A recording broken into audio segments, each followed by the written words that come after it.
Noodle doodle. एक दिन की बात है। एक कुत्ता कहीं से गोश्त का टुकड़ा लेकर जा रहा था। वो बहुत खुश था और सोच रहा था कि आराम से जाकर कहीं बैठकर ये मजे से खाएगा।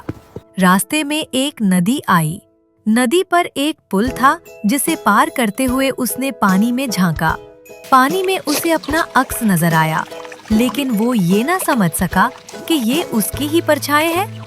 उसने सोचा, वाह, नीचे वाले कुत्ते के पास भी गोश्त है और मेरा वाला तो शायद छोटा है। अगर मैं इसका भी ले लूं तो मेरे पास 2 हो जाएंगे।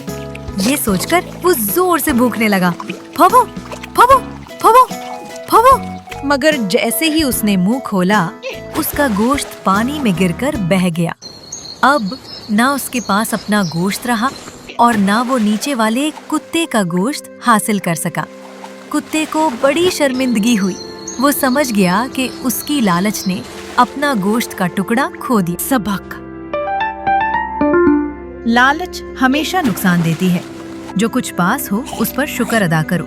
दूसरों की चीजों को देखकर हसद या लालच ना करो।